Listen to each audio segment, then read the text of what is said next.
महादेव महाराज जी। हर हर महादेव। महाराज जी यह बताइए धर्मो रक्षति रक्षता का क्या अर्थ है?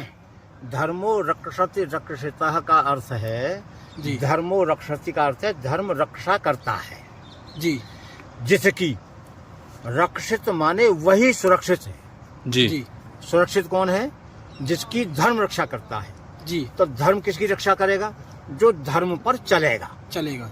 धर्म कहते किसे हैं? जी जी धारणे धातु से धर्म बना है। जी धर्म की एक बहुत बड़े संत ने व्याख्या की थी, मुझे बहुत अच्छी लगी। जी जिनके पास स्वामी करपात्री जी महाराज भी चल के जाते थे वृंदावन में। अच्छा महाराज जी। तो उन्होंने बताया कि धर्म की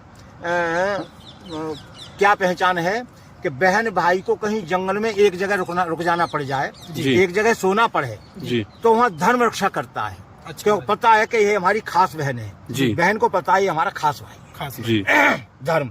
जी हम छोटे छोटे बच्चों को कहते हैं बेटा लोहे के चना चबा सकते हो, जी तलवार की धार पे चल सकते हो। बच्चे कहते हैं नहीं। नहीं। देखो तुम बिल्कुल लोहे के चना हमारे कहने से एक बार चबा लो, चबाने की तरकीब हम बता देंगे। जी एक बार तलवार की धार पे चल लो, जी चलने की तरकीब हम बताएंगे। तो बच्चों को बताते हैं कि यदि थर्ड पर्सन कोई लड़की और तुम एक जंगल में कहीं फंस जाओ, एक सूना आश्रम पड़ा हो, एक तख्त पड़ा हो और कोई व्यवस्था न हो, दूर दूर गांव न हो और वहाँ एक जगह सोना पड़ जाए, जी तो हो सके बेटा तो उसको अपनी बहन मान लेना। और वो बहन यदि कुछ उल्टा चाहे तो उसको कहना नहीं तुम हमारी बहन हो, हम तुम्हारे भाई हैं। जी तो बहन भाई बन करके एक रात व्यतीत कर दी तो समझ लो लोहे के चना चबा लिए तुमने। अरे वाह। और एक बार और जीवन में आपने यदि ऐसा कर लिया तो तलवार की धार पर चल लिए। जी। 2 बार के मैं निवेदन करता हूँ कि 2 बार यदि आप लोहे के चना, एक बार लोहे के चना चबा लो, एक बार तलवार की धार पर चल लो, तो बैटरी पूरे जीवन की चार्ज हो जाएगी। पूरे जीवन तक आपको कोई दिक्कत नहीं। और पूरे जीवन चना चबाना है फिर तो कहने क्या सहज योगी हो जाओगे।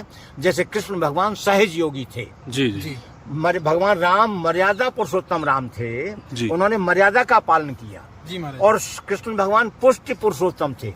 जी पुष्टि पुरुषोत्तम का मतलब होता है पुष्ट, जी उस पुरुषों में उत्तम। जी तो पुष्ट किसे कहते हैं कि गोपिकाओं में रहने के बाद में एक प्रतिशत भी मन का चलायमान न होना। ना हो। किसी भी कन्या के साथ, 100 कन्या के साथ सोने के बाद में 1% मन चलायमान न हो, वो सहज योगी होता है। जी वो इच्छा मात्र से ही किसी को थप्पड़ से मार दिए भगवान ने।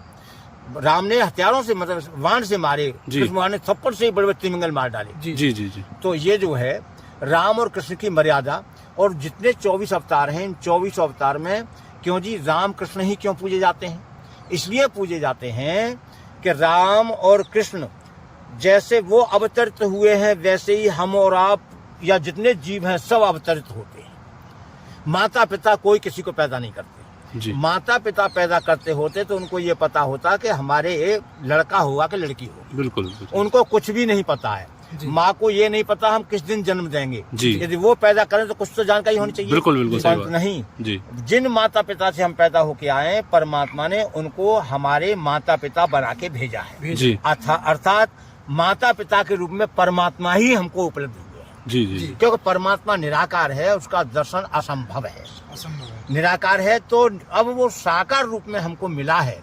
अब हम उस परमात्मा का तो चिंतन नहीं करते, ध्यान नहीं करते, हम इधर उधर भटकते हैं। जी राम कृष्ण 2 ही अवतार ऐसे हुए हैं कि अवतार जब हम लोग भी जन्म हुआ तो हम लोग भी अवतरित हुए आए पृथ्वी पर। जी ऐसे ही भगवान राम और ये साक्षात भगवान थे, ये दूसरे तरीके से अवतार हुआ इनका। जी तो अब जो राम कृष्ण बनना चाहे, पैदा होते ही जिस क्षण पैदा होने के बाद ये पहली बार जब नेत्र खोलता है बालक पहली बार, जी। उस समय कोई उसमें दोष नहीं। और उतना ही निर्दोष अंत समय तक बना रहे, ऐसे 2 ही अवतार हुए हैं। राम और कृष्ण में 1% भी कोई दोष नहीं आया। जी नेत्र जिस समय से खुले और जब तक स्वधाम पधार गए तब तक उनमें दोष नहीं आया। इसलिए इन अवतारों की, इनके नाम से अनंत लोगों का कल्याण हो रहा है। इनके मंदिर, इनकी पूजा, इनके नाम का बोलबाला है। जी